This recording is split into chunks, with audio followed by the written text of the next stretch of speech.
What's up, Amazon sellers? Today, I'm super excited to bring you a good friend of mine and someone that I've been following the journey for a long time, Warner Fields. Now, I'm super excited to learn about his journey. He's just smashed the $400,000 mark in the last 30 days. And I'm really interested to learn more about how he actually does it, understanding more about his team and how that operates all behind the scenes. So stay tuned. Okay guys, today I'm super excited to be able to bring you an interview with Warner Fields, someone I've been following for a long time, and he's just smashing records left, right and center. And he is amazingly, she's saying, achieved this at a young age of 22, but also as well, I'm interested to learn how he's done it. So Warner, first things first, if anyone doesn't know who you are, can you tell us a little bit about who you are and obviously what you do? Yeah, for sure. How's it? Good to see you again, Tom. My name is Warner. I'm from Arkansas. I started selling on Amazon in 2018, like right when I started college, started selling used books, just kind of going out to thrift stores, hustling my way up. I think I had like $1,500. So I just started buying cheap books at thrift stores, right? So I did that for about a year and started to stumble into the world of like online arbitrage and wholesale, something a lot of you guys that watch Tom are very familiar with. So I kind of just started, practicing OA, started to use, some tactical arbitrage, keep a seller amp, that kind of stuff, kind of learn the ropes and just started to, source from there. Was able to, after I graduated college, now I'm a full-time Amazon seller. By the time I graduated, I was kind of matching the professor's salaries or whatever. That's kind of a fun one. But yeah, it's definitely been a blessing to be an Amazon seller. Been at it for a little over 4 years now, which is kind of crazy. Fantastic. Wow. 4 years and obviously full-time and obviously the professor's salary. I love that analogy. I think it's brilliant. So obviously for yourself, about 4 years ago, you started this journey. Now you've smashed the 400,000 mark, and I think that's incredible. That's in a month, by the way, 30 days. Talk us through that journey. So talk me through those last 4 years. Give me a summary of it. Yeah. So year one was pretty much all books. Like I think 100% books, maybe some like electronics, that kind of stuff. Just finding stuff out at the thrift stores, right? And the reason why I did that is because I didn't have a lot of money. So I was able to spend $1, turn it into $20, so $100 if you find the right VCR player or whatever. So from there, I started to get down the road. I had 30 grand or so that I had made in that first year profit, that kind of stuff. So then I was like, all right, there's no way I'm going to be able to spend all $30,000 all at once at used books on the thrift store. So how do I scale from here? So that's why I started to kind of, check out wholesale. I actually went from books to wholesale, which is kind of weird. I know a lot of people kind of go books to arbitrage and kind of graduate their way up. Made some mistakes in wholesale. So I decided to, test the waters with OA, make cheaper mistakes. I'd made some decently expensive mistakes. So just kind of went into OA, went really hard into OA right before 2020, I want to say. So I'd say I've been really primarily focused on OA for 2 years now. And, in the early days, it was, $10,000, $20,000, $30,000 a month. And then the things that really started to make a difference were just kind of getting my name out there in the community, making videos is kind of the way I did it. I'm kind of meeting some friends like, hey, I'm buying stuff from here. Oh, I'm buying stuff from here. And you're kind of sharing ideas, that kind of stuff. And then was able to scale to doing my first $100,000 month last Q4 during last December. And then this December, we did about 4x that. So, maybe next year we do 1.6, but we're probably not planning on scaling quite that hard. But yeah, that's kind of where we're at. Honestly, well done. You mentioned there 0.6. Why not? Your growth is incredible. Why not? Let me ask you that question. Yeah, that's a good question. Scaling, especially arbitrage, there's the small things that you say, oh, it's just cost of business. I lost that 1 unit. I lost those 2 units. Those really, really, really add up. And so I wouldn't want to run an arbitrage business at that'd be like an 8-figure scale at that point if you're doing 1.6 in a month. So at that point, it would be so much of a problem of finding the leakage and that kind of stuff that it would just make more sense to do wholesale. Something that I kind of talk about, keep in mind is the point where you're doing probably $200,000 a month in arbitrage. It makes a lot more sense to just start transitioning at least some of your top selling SKUs into wholesale, just because it's going to be easier to, hey, I want to send an email to buy 2,000 units of this versus placing 20 orders to get 2,000 units of it, and just kind of a scalability thing. I understand. Obviously, I'm guessing it's kind of like it's the reward for time spent equation. Making 20 orders is a lot of hassle. Fine, no, interesting.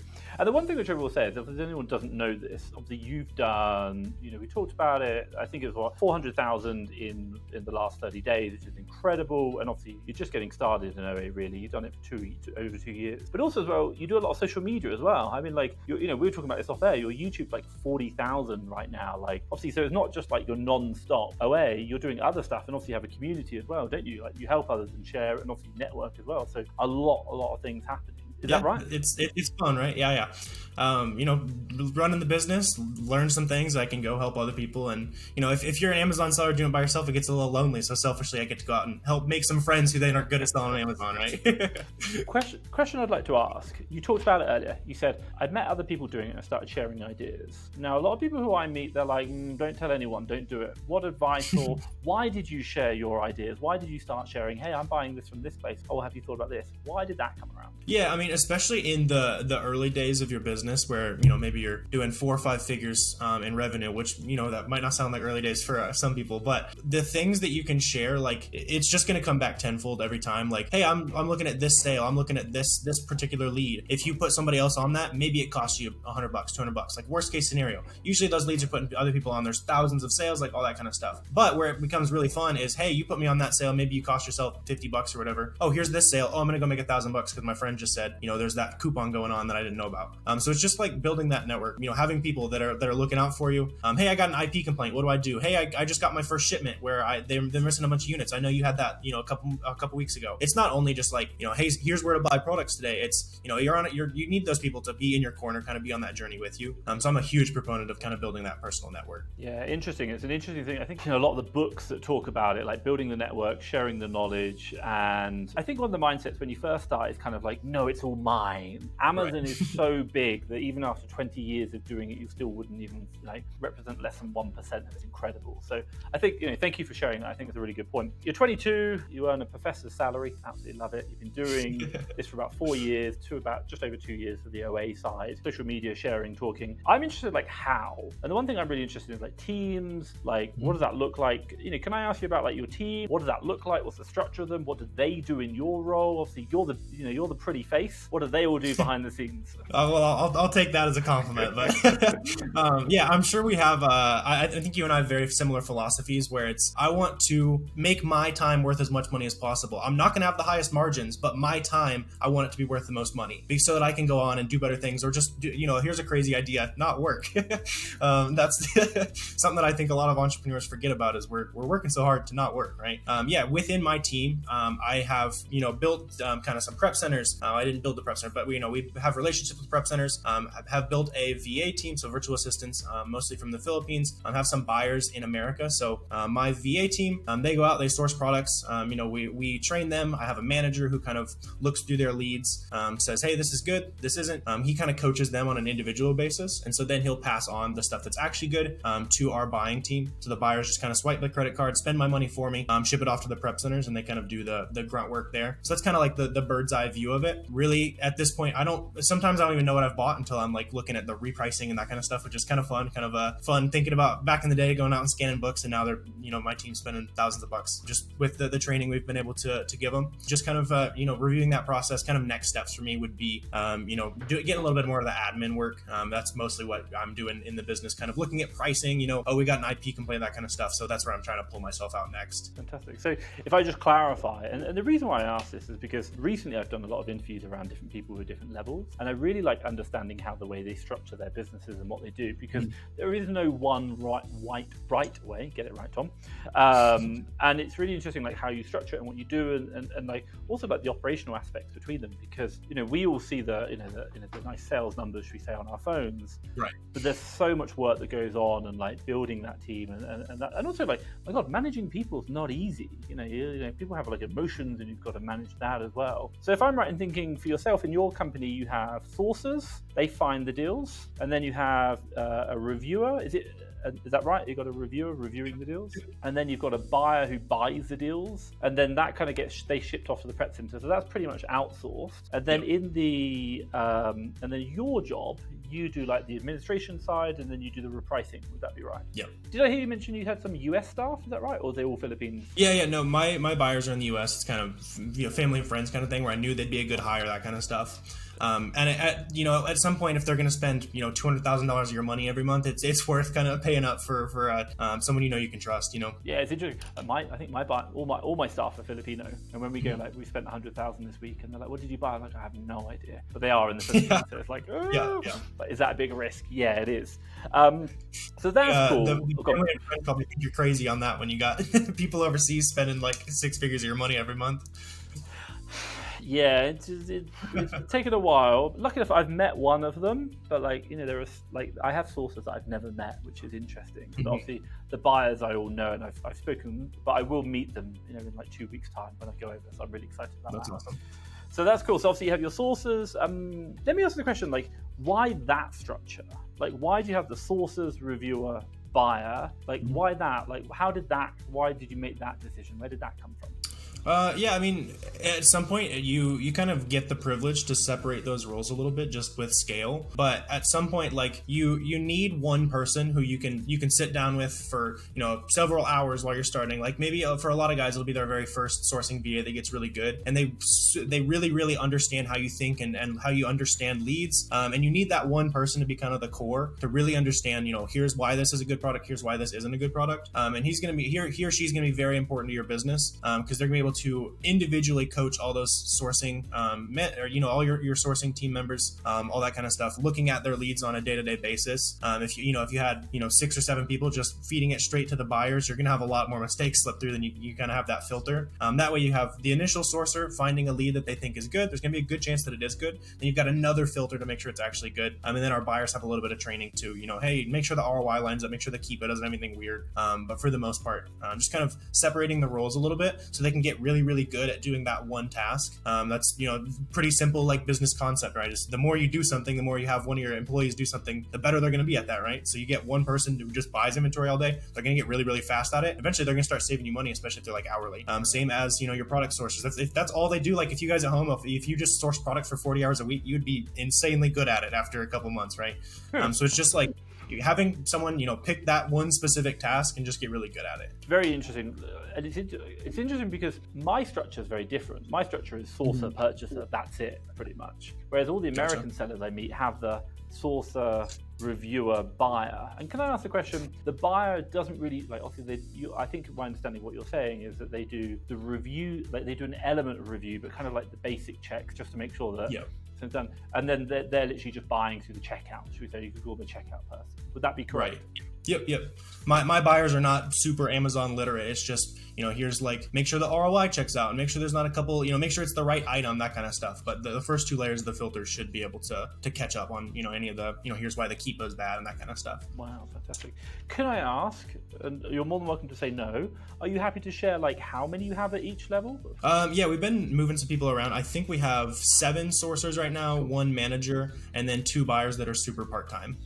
Okay, cool. Yeah, doing well. I think in my UK team, I'm probably double that size to do similar style revenues. But obviously, the US has much higher margins than the US, and they're getting higher purchase price. So yeah, very interesting. Hey, well done.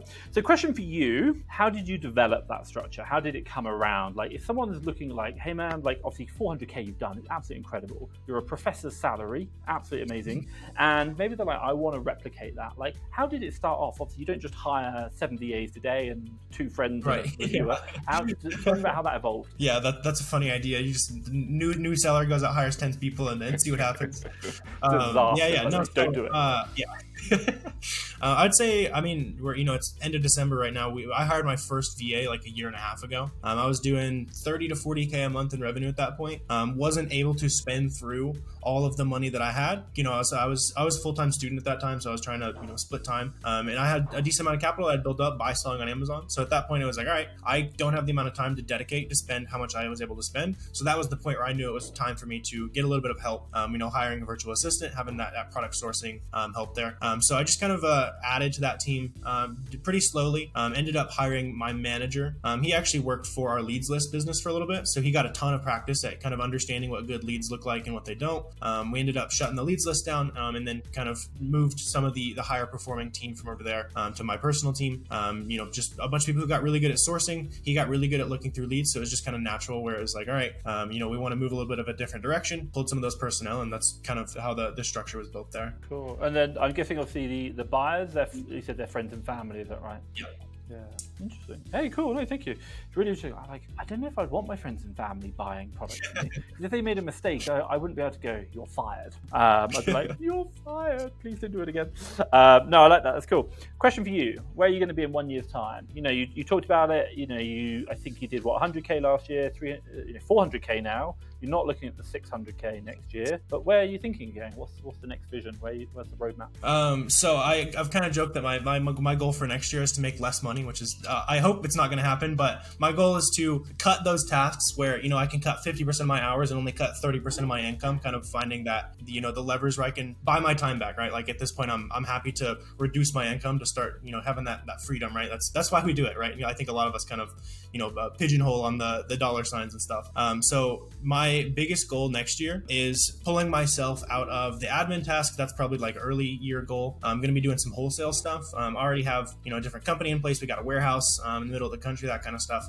So we're going to start going into wholesale a little bit. Just kind of the scalability stuff we were talking about there. It's fun to send an email and you've spent $20,000, right? So going into wholesale, by the end of next year, I'd imagine we're a decent percentage split between OA and wholesale. I don't figure I'll ever quit doing OA. There's just so much easy low-hanging fruit. But just kind of next year's priority is how do I make my time worth more money and buy back my sanity a little bit, right?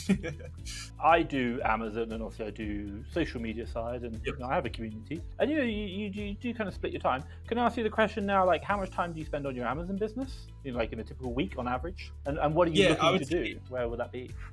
I would say I spend probably 2.5 hours a day on the Amazon business, which I'm super happy with that. Obviously I can't complain too much there, but I would love to get that number much further down. I think once I'm able to get somebody to help repricing, kind of a little bit of insight into our restocking and stuff as well, I'll be able to pull myself to closer to like 30 minutes a day, and that's where I'd like to sit. Because right now the honestly way more of my time is spent on social media, helping clients, that kind of stuff. Like that's what I'm really passionate about. And obviously I want to over deliver for any of those guys in the community. Yeah, fantastic. So if I said like you're doing 10 hours a day right now down to about 10 hours a week down to about 5 hours, or 3 hours a week, isn't it? Cool. No, hey, it's really good. And I think what's really interesting is we talk about now, like you say, hey, I'm doing about 2 hours a day. My God, you're doing 400,000 on a professor's salary of 2 hours a day. That's incredible. But I think also the one thing which I think to take away from this for people is the fact that yes, you can work hard and earn good money. But I think on the other end is that if you can change the way you think about this, build a team, build a structure. And by the way, you're looking to, should we say, cut down your hours and go even less hours with a better team, should we say, in place, you can achieve so much more.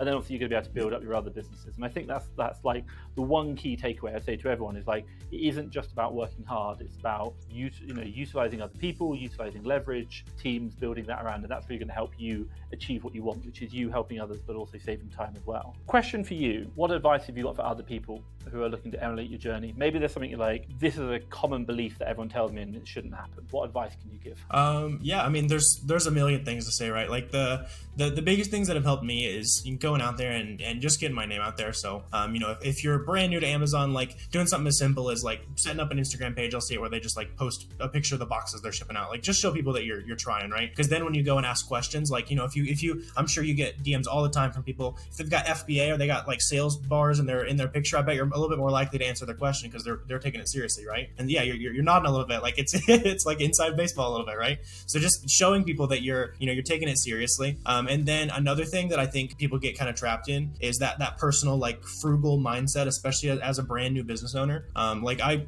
don't live super fancy. I've got like a nice car. I don't live in average house, that kind of stuff.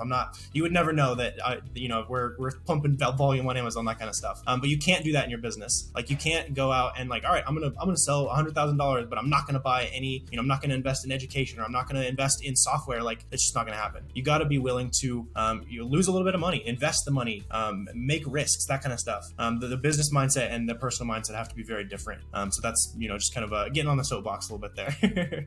I love it. I think so. You're saying like if I get a Lamborghini and put that on my social media, you're not going to answer my questions. I thought that's what you had to do. No, I really agree with you. Like, and how many times do you get people who are like messaging and they have nothing to do with Amazon, and you're like, oh come on man, like just get started. Like this stuff's easy. Like you've got to figure out these problems yourself. So I really understand. Do you know what's really interesting? I meet a lot of people through interviewing, and so do you. And people might be like, man, you've got to get started in Amazon. You've got to hustle. Like I get that, but I do hear it quite a lot. get on the social side, share, talk, communicate. And I think coming back to the point where you said is like, I was sharing about my journey, I was sharing about where I'm buying from, what deals, and that network really allowed you to level up. And I think it's so true. And so I think if anyone's watching, that's a really top takeaway. And I love the fact that you talked about, I wrote it down here, you got to be personally frugal yourself, but your business has got to be investing all the time and taking risks. So no Lamborghinis, but investing in mindset, education. I love that. I think that's a really good takeaway. That's not what people want to hear.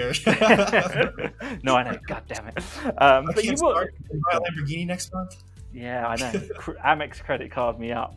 So if anyone wants to get in touch with you, what's the best way to do it? Fields of Profit on pretty much any platform. Go check out, a bunch of free information on YouTube. Shoot me a question on Instagram. That's where I'll see it, probably the easiest there. Fantastic. And I'll drop all those links down below if anyone's watching. So I just want to say thank you so much. And the one thing which I really like is, number one, you shared, number one, your journey, I think is incredible. Number two, the fact that you shared about your structure and the way it works and you getting there. And I think that's the thing that people don't talk about. Like, they always see the front end, and actually it's hard work. So I really appreciate sharing about that. And then also as well, like the mindset, getting started, how you do that and what you do. And obviously I know you have your community, and you share massive amounts on your channel. So thank you for everything you shared as well. So if anyone is watching, obviously do give Warner Fields of Profit a like and a follow. I'll drop the social medias down below. And obviously do follow him. Like, my God, he shares so much information, and he's successful. He's on a professor's salary. I absolutely love it. Warner, you're running that line to the ground on me. From myself and everyone watching, I just want to say a really big thank you. And you know what? I will be back, hopefully in person, and I will give you another interview, later on. And I'd love to see how the journey's got on, how you're getting on, and also what other top tips you can learn and obviously share with us. So, for myself, to everyone watching, thank you so much. Awesome. Thanks for having me, Tom. Take care. Bye-bye.